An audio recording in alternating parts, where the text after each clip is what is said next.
Well, a former Minister of Information has opened up about the real motivations behind the continuous abductions of school children across the country in Nigeria. This is Alternative Mindsets. I am Chinwe Blessing, and I'm joined by two gentlemen. I want to believe. Mala. You don't even believe yourself. Malam Kingsley is here in the studio. How are you feeling today? I'm good to go. You're good to go. You're just ready. He's doing you. He's doing you to enter the matters. And the chief gentleman himself, Chief Honorable. I'm flattered. Philip, how are you doing? I'm good. All right, you look good. You look better than the last subject we discussed. So Jerry Ghana is out giving us reasons as to why we're dealing with this monstrosity in the nation. Now, according to him, bandits do not just abduct children randomly. They do it for profit, for public pressure and government attention. Now, for the profit part, I mean, we've heard, what's his name now? Sheikh Gumi say that out loud when he was defending, the IPOB situation, the judgment against Nnamdi Kanu. And he said, well, IPOB, a lot of people were killed because of the statements made by Nnamdi Kanu. You cannot compare what Nnamdi Kanu has done with kidnappers and the Fulani headsmen who, in his words, just kidnap and exchange people for money. What about the people they killed? Is collateral damage. That's not the real reason why they are doing what they are doing. Don't talk to. I'm the messenger here. I'm not the one that said You are the one that brought the message to the fore. Yes, I'm a messenger again. I do not represent the interests of the person whose message I'm conveying. But let's take these statements and hear your thoughts. I mean, there are many troubling questions. First off, why do we even have insecure schools in the first place? Yeah. The schools are insecure because the school is a fraction of the nation that is insecure. When America designated Nigeria as a country of particular concern, we do not understand. That simply is an indictment of government's complicity in the insecurity, in the carnage that is happening. The government's primary responsibility is security to the last square inch of the nation. So the insecurity you have in school is not only in school. They just happen not to have come to your house. If they had chosen to come to your house, you find out that your house is also insecure. They have just chosen to go to the school so that they can pack these children, use them to form human shade. Should the Americans come or anybody, so of course just American, because just about anybody, nobody's coming for them really. These people have proven to us that nobody is coming for them. Who is coming for them? They transport their armament from place to the other, form a dominated area, form a stronghold, and nobody can see them. But you can't transport this your phone. Carry 20 cartons of phone. Try to transport it between here and Enugu. Enugu is too far. Transport it between here and Lokoja and see how many people that will stop you. Road safety will stop you. VIO will stop you. Army Abaji will stop you. Police will stop you. What is this other one again? Custom. Even there's this NDLUA. You're not saying transport, I think, is quite far, because the other day when we left, we here, it wasn't like the studio, but we left, I had a meeting. Yeah. And I had 3 boys at the back of the car, 3 young men. Mm-hmm. And we were driving towards the airport road, just where we took the turn that will lead you to Magic Land. Yeah. Yes, so there were SARS operatives that stopped us and demanded to search the men, young guys behind, because they were young guys. And I was wondering why they were. I was like, did something get missing? What are you looking for? They said, no, they are looking for drugs. And I was starting to wonder the connection between SARS and drug. You understand me now, but I mean, that is just because we are within town and we don't have guns. Yes. So go ahead. That's exactly what I'm saying. So when they realize that these people that will stop ordinary person who is actually doing their normal business have no business coming to them. When Donald Trump released tweets, fix your country else will come and destroy Fix this it bandit. for And them. the bandits are aware, they know that we are not ready to fix our country. So they are expecting Americans. So that is what the minister is saying. Because they are expecting Americans to come in their own way, the only way to shed themselves from being bombed or being attacked is to carry these children, not because it's only school that is unsafe, no, or it's insecure, to use these children to form human shade. But one thing they don't know is that if America decides to act unilaterally, they can gas all of them, pick the children away, and destroy those bandits. Now, you mentioned being gassed. We're going to come back to that. But let me take your thoughts on this. Now, kidnapping has unfortunately become a business model in Nigeria over the past couple of years. And it begs the question, do you think that the government encourages this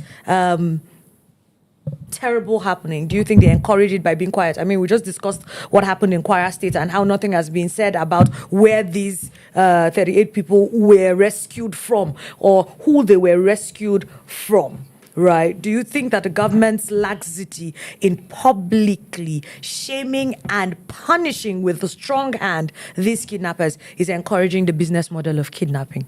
You know, in our previous discussion, you did mention that in the 90s, when we were growing up or we were seeing young star, there was this, law that has to do with, execution by firing squad if you commit crime. And we all remember the story of Duncan Bali, who committed the atrocity against the then head of Murtala Mohammed by plotting a coup. And when he was caught, he was publicly executed by firing squad. Like you said, it was, and since then, nobody goes into a coup and then if you are not sure you are not going to survive it, don't even try it because you will go in for it. And we had Mama Vasa, who also plotted a coup against his friend and he was executed.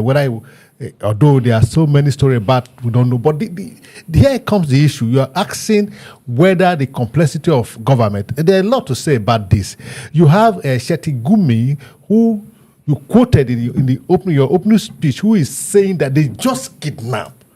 Can you imagine the statement? They just, human being like himself, they just kidnapped them for exchange for money. And I did ask the question, what about those who died in the process of kidnapping them? What about those they kidnapped and they even paid ransom and they see as killed them, even their body were not even released to their family? What happened to them? Now you have this Gumi whose son is a commissioned military officer. 7. And Gumi has said that when he goes to the kidnappers camp, he goes with police escort and government official. I'm quoting him. So, do you see need a soothsayer to tell you the complexity of government? Because you just asked me, is it that the government? Is it because the government are lazy about it? It's from the Gumi speech, government is involved because he said he goes to their camp with government official and police escort to do what? I mean, I was going to dwell on that for a very quick second, but I mentioned I was going to come back to you about the gassing situation. You mentioned gas, and it triggered my memory to a time. I think it was 2014, between 2014 and 2016. Just remind me when you get the story. Yeah. When that was supposed to happen with the Chibok girls. Yeah. And by the time that the mercenaries got to the Boko Haram camps, they found them with gas masks. Meaning that, there was information that had already been sold to them from the military, because it was only the military that knew about the plan. If at all that is the plan, do you trust that now that we officially have, ex-Boko Haram, quote and unquote, people in the military? See, that's why we said American can only do that when they act alone. And let me tell you one thing we have been singing about sovereignty that we do not understand. Once you are a breeding ground for terror, you lost your sovereignty from being attacked by another nation. You can see this table here, okay? This is a tape, this is a line. Let's say this table is your compound, this other place is my own compound, okay? You throw fixes from here into my compound. This line is supposed to be our geographical boundary. For as much as I am living in peace, you are living in peace, this is our boundary. Whatever I do in your house, whatever I do in my house, we don't bother. But if you begin to throw something into my compound, or you begin to burn fire, and the fire is putting things in my compound, or whatever, you cannot hide under that this is defense to protect your place. Because you are supposed to live in such a manner, you will no longer be a problem to the next person. These bandits and these people are people who are paying allegiance to known terrorist group like ISIS, who are capable in being in Africa and causing mayhem in America. This Christmas Day bombing, Abdul Muttalib was not an American, but he started off from somewhere in Nigeria to somewhere in Europe, and it was all like that. So once your country become a terror breeding ground, this thing you are consolidating is just mouth. Americans should come in here, do whatever they want to. Let me be honest with you. Anytime soon, if not for the fact that Americans do not really have love for war at this time. Before Trump would have said that, they would have already done something. You hear that I've gone to a place and take out. Absolutely. Now, whether or not you want to, in a minute. Yes, in a minute. You see, we are talking about what Jerry Garner has said. For government to prove themselves, Jerry Garner had told them why the bandits are doing what they are doing. So it's left for government to secure the lives and our schools for our children to be safe, so that the bandit will not have any more opportunity to get human shit.